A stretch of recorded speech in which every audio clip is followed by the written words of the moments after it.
ಇಂದಿನಿಂದ ಸಂಸತ್ತಿನ ಮುಂಗಾರು ಅಧಿವೇಶನ ಆರಂಭ. ಆಗಸ್ಟ್ 13ರವರೆಗೆ ನಡೆಯಲಿರುವಂತಹ ಅಧಿವೇಶನದಲ್ಲಿ 8 ಮಸೂದೆಗಳ ಮಂಡನೆ ಸಾಧ್ಯ.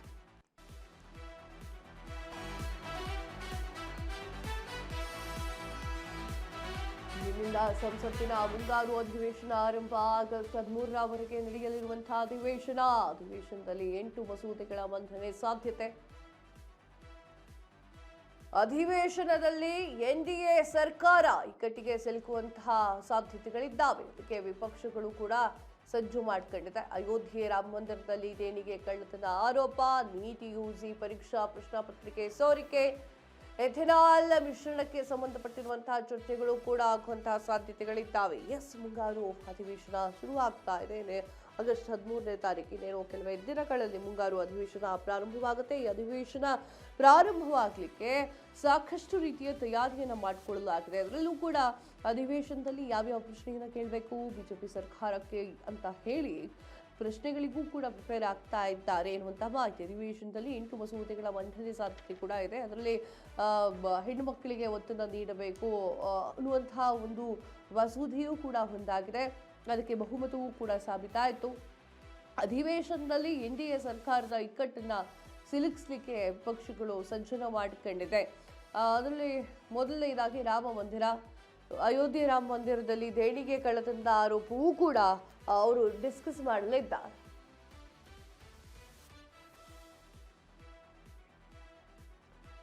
ಇದ್ರ ಬಗ್ಗೆ ಹೆಚ್ಚಿನ ಮಾಹಿತಿಯನ್ನ ಕೊಡ್ತಾರೆ ವಿನೋದ್, ಪ್ರತಿನಿಧಿ ಲೈವ್ ನಲ್ಲಿ ಜಾಯ್ನ್ ಆಗ್ತಾ ಇದ್ದಾರೆ.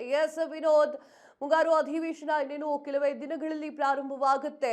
ವಿಪಕ್ಷಗಳು ಕೂಡ ರೆಡಿ ಆಗಿದ್ದಾರೆ. ಅದರಲ್ಲಿ ಪ್ರಪ್ರಥಮ ವಿಚಾರದ ಬಗ್ಗೆ ಚರ್ಚೆ ಮಾಡಬೇಕು ಅಂತ ಅವ್ರು ಡಿಸೈಡ್ ಮಾಡ್ಕೊಂಡಿದ್ದು ನೀಟ್ ಯುಜಿ ಪರೀಕ್ಷಾ ಪ್ರಶ್ನೆ ಪತ್ರಿಕೆ ಸೋರಿಕೆ ವಿಚಾರಕ್ಕೆ ಸಂಬಂಧಪಟ್ಟಂತೆ ಹೇಗಾಗಬಹುದು, ಯಾವೆಲ್ಲ ವಿಚಾರಗಳು ಚರ್ಚೆ ಆಗ್ಬಹುದು?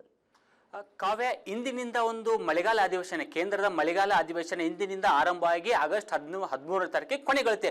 ಈ ಒಂದು ಅವಧಿಯಲ್ಲಿ ಅಂದ್ರೆ ಇಂದಿನಿಂದ ಆರಂಭ ಆಗ್ತಕ್ಕಂಥ ಒಂದು ಅಧಿವೇಶನ ಸಾಕಷ್ಟು ವಿಚಾರಗಳನ್ನ ವಿರೋಧ ಪಕ್ಷಗಳು ಈ ಒಂದು ಸದನದಲ್ಲಿ ಧ್ವನಿ ಎತ್ತಲಿಲ್ಲ. ಪ್ರಮುಖವಾಗಿ ಹೇಳ್ಬೇಕಂದ್ರೆ ವಿಪಕ್ಷಗಳು ಯಾವ್ಯಾವ ವಿಚಾರಗಳನ್ನು ಧ್ವನಿ ಎತ್ತವೆ ಅಂದ್ರೆ ಒಂದು ನೀಟ್ ಹಗರಣ ಇದು ಒಂದು ಕಡೆ ಆದರೆ, ಮತ್ತೊಂದು ಕಡೆ ಅಯೋಧ್ಯೆ ರಾಮ ಮಂದಿರ ದೇಣಿಗೆ ಕಳ್ಳತನ, ಜೊತೆಗೆ ನಿರುದ್ಯೋಗ, ಬೆಲೆ ಏರಿಕೆ, ಮತ್ತೊಂದು ಕಡೆ SIR ವಿಚಾರ, ಜೊತೆಗೆ ದೇಶದಲ್ಲಾಗ್ತಕ್ಕಂಥ ಕೋಮುಗಲಭೆ, ಜೊತೆಗೆ ಹಾರ್ಮೋನ್ ಜಲಸಂಧಿಯಲ್ಲಿ ಏನು ಭಾರತದ ನಾವಿಕರ ಮೇಲೆ ಆಗ್ತಕ್ಕಂಥ ಒಂದು ಘಟನೆಗಳು, ಸಾವುಗಳು, ಈ ಎಲ್ಲ ವಿಚಾರಗಳ ಬಗ್ಗೆ ಸುದೀರ್ಘವಾಗಿ ಧ್ವನಿ ಎತ್ತಲು ಈಗಾಗಲೇ ಒಂದು ಇಂಡಿ ಒಕ್ಕೂಟ, ಅಂದ್ರೆ ವಿಪಕ್ಷ ಅಲ್ಲ, ಇಂಡಿ ಒಕ್ಕೂಟದ ಪ್ರಮುಖ ಪಕ್ಷಗಳು ಏನು ಬರ್ತವೆ, SP ಆಗಿರಲಿ, ಜೊತೆಗೆ TMC ಆಗಿರಲಿ, ಈ ಒಂದು ನಾಯಕರುಗಳು ಸಭೆಯಲ್ಲಿ ಸಂಸತ್ನಲ್ಲಿ ಧ್ವನಿ ಎತ್ತಲಿದ್ದಾರೆ. ಇನ್ನು ಪ್ರಮುಖವಾಗಿ ಆಡಳಿತ ಪಕ್ಷ ಅಂದ್ರೆ ರೂಲಿಂಗ್ ಪಾರ್ಟಿ ಯಾವ್ಯಾವ ವಿಚಾರಗಳನ್ನ ಪ್ರಮುಖವಾಗಿ ತೆಗೆದುಕೊಂಡು ಬರ್ತಿದೆ ಅಂದ್ರೆ ಹಲವು ಪ್ರಮುಖ ಬಿಲ್ಗಳನ್ನ ಇಂದಿನ ಈ ಒಂದು ಅಧಿವೇಶನದಲ್ಲಿ ತೆಗೆದುಕೊಂಡು ಬರ್ತಿದೆ. ಅಂದ್ರೆ ವಿದೇಶದಿಂದ ಏನು ದೇಣಿಗೆ ಬರುತ್ತೆ ನಮ್ಮ ಭಾರತಕ್ಕೆ, ಆ ಒಂದು ದೇಣಿಗೆ ಮೇಲೆ 10 ದಿನ ನೀಡೋಕ್ಕೆ ಒಂದು ಬಿಲ್ ಅನ್ನು ತೆಗೆದುಕೊಂಡು ಮುಂದಾಗಿದೆ. ಜೊತೆಗೆ ಆದಾಯ ತೆರಿಗೆ ಬಿಲ್ಲು, ಜೊತೆಗೆ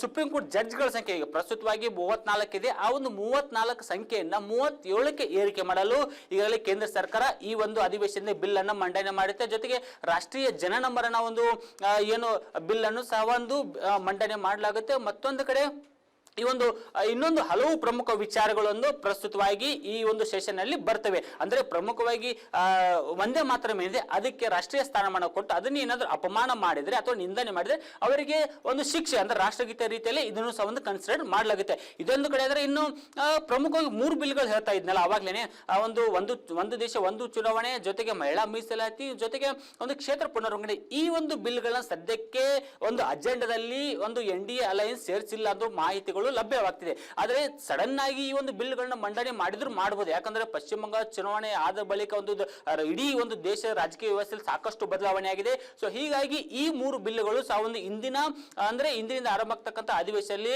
ಒಂದು ಬಿಲ್ ಮಂಡನೆ ಆಗುವ ಸಾಧ್ಯತೆ. ಅಂದ್ರೆ ಬಿಲ್ ಮಂಡನೆ ಅಲ್ಲ, ಇಂಟ್ರೊಡ್ಯೂಸ್ ಮಾಡ್ತಾರೆ. ಇಂಟ್ರೊಡ್ಯೂಸ್ ಆದ ನಂತರ ಅದನ್ನ ಸುದೀರ್ಘವಾಗಿ ಚರ್ಚೆ ಮಾಡ್ತಾರೆ. ಚರ್ಚೆ ಮಾಡಿದ ನಂತರ ಅದನ್ನ ಬಿಲ್ಗಳ ರೂಪದಲ್ಲಿ ಒಂದು ಧ್ವನಿಗೆ ಅಂದ್ರೆ ಸದನಕ್ಕೆ ಒಂದು ಧ್ವನಿ ಮುಖಾಂತರ ಮೂಲಕ ಒಂದು ಹೋಟನ್ನು ಹಾಕಿದಾಗ ಆ ಒಂದು ಬಿಲ್ ಮಂಡನೆ ಆಗುತ್ತೆ. ಆಗುತ್ತೆ. ಸೊ ಹೀಗಾಗಿ ಈ ಒಂದು ಬಿಲ್ಗೆ ಈಗಾಗಲೇ ಒಂದು DMK ಸಹ ಒಂದು ಸಡನ್ ಆಗಿ ಲಾಸ್ಟ್ ಮೂಮೆಂಟ್ ಅಲ್ಲಿ ತನ್ನ ಬೆಂಬಲ ಘೋಷಣೆ ಮಾಡಿದ ನಿಜಕ್ಕೂ ಒಂದು ಆಶ್ಚರ್ಯ ಬೆಳಗಣೆ. ಯಾಕಂದ್ರೆ ರಾಷ್ಟ್ರ ರಾಜಕಾರಣದಲ್ಲಿ DMK ಪ್ರಮುಖವಾಗಿ ಕ್ಷೇತ್ರ ಮರು ವಿಂಗಡಣೆ ಏನಿದೆ ಮತ್ತೆ ಮಹಿಳಾ ಮೀಸಲಾತಿ ಇದಕ್ಕೆ ಪ್ರಮುಖವಾಗಿ ಅಡ್ಡಿಯಾಗಿತ್ತು. ಆದ್ರೆ ಇದೀಗ ಒಂದು ಕಾಂಗ್ರೆಸ್ ಅಲಯನ್ಸ್ ಇಂದ ಹೊರಗಡೆ ಬಂದು ಒಂದು ಬಿಜೆಪಿಗೆ ಬೆಂಬಲ ನೀಡಿದ್ದು ನಿಜಕ್ಕೂ ಒಂದು ಆಶ್ಚರ್ಯ ಬೆಳವಣಿಗೆ ನಿಜ. ಆದ್ರೆ ಇಲ್ಲಿ ಒಂದು ಕಂಡೀಷನ್ DMK ಹಾಕಿದೆ. ಒಂದು ವೇಳೆ ಏನಾದ್ರೂ ನೀವು ಡಿಲಿಮಿಟೇಷನ್ ಬಿಲ್ ಅನ್ನ ಏನಾದ್ರೂ ಇಂಟ್ರೊಡ್ಯೂಸ್ ಮಾಡಿ ಅದನ್ನ ಮಂಡನೆ ಮಾಡಿದ್ದೇ ಆದಲ್ಲಿ ದಕ್ಷಿಣ ಭಾರತಕ್ಕೆ 50%ಕ್ಕೂ ಹೆಚ್ಚು ಸ್ಥಾನಮಾನಗಳು ಹೆಚ್ಚಿಗೆ ಸಿಗಬೇಕು. ಜೊತೆಗೆ ಮುಂದಿನ 25 ವರ್ಷಗಳ ಕಾಲ ಇದೇ ಒಂದು ಕ್ಷೇತ್ರ ಪುನರ್ ವಿಂಗಡಣೆ ಮುಂದುವರಿಕೆ ಆಗ್ತಾ ಇರಬೇಕು. ಇನ್ನು ಮತ್ತೊಂದು ಕಡೆ ದಕ್ಷಿಣ ಭಾರತದ ರಾಜ್ಯಗಳಿಗೆ ಯಾವುದೇ ರೀತಿ ಅನ್ಯಾಯ ಆಗಬಾರದು. ಯಾಕಂದ್ರೆ ಹಿಂದಿ ರಾಜ್ಯಗಳಿದಾವಲ್ಲ, ಉತ್ತರ ಭಾರತ ರಾಜ್ಯಗಳು, ಅದಕ್ಕೆ ಕೊಟ್ಟಂತ ಪ್ರಾಮುಖ್ಯತೆ ನಮ್ಮ ರಾಜ್ಯಗಳಿಗೂ ಕೊಡಬೇಕು, ದಕ್ಷಿಣ ಭಾರತದ ರಾಜ್ಯಗಳಿಗೂ ಅನ್ನೋ ಒಂದು ಕಂಡೀಷನ್ ಅನ್ನು ಇಟ್ಟಿದೆ. ಇನ್ನು ಇದನ್ನು ಕಳೆದ YSRCP ಕಾಂಗ್ರೆಸ್ ಇದೆಲ್ಲ, ಜಗನ್ಮೋಹನ್ ರೆಡ್ಡಿ ಅವರು ಈ ಒಂದು ಬಿಲ್ಗೆ ತಮ್ಮ ಬೆಂಬಲ ನೀಡ್ತಾರೆ. ನಿಜಕ್ಕೊಂದು ಎಲ್ಲ ಒಂದ್ ಕಡೆ ಈ ಒಂದು ಬಿಲ್ಗಳು ಏನಿದಾವೆ ಇಂಟ್ರೊಡ್ಯೂಸ್ ಇದೇ ಅಧಿವೇಶನದಲ್ಲಿ ಇಂಟ್ರೊಡ್ಯೂಸ್ ಆಗಿ ಒಂದು ಬಿಲ್ ಮಂಡನೆ ಆಗುವ ಸಾಧ್ಯತೆಗಳು ದಟ್ಟವಾಗಿದೆ. ಕಾವ್ಯ. ಎಸ್ ವಿನೋದ್, ತಮ್ಮೆಲ್ಲ ಮಾಹಿತಿಗಾಗಿ ಧನ್ಯವಾದ.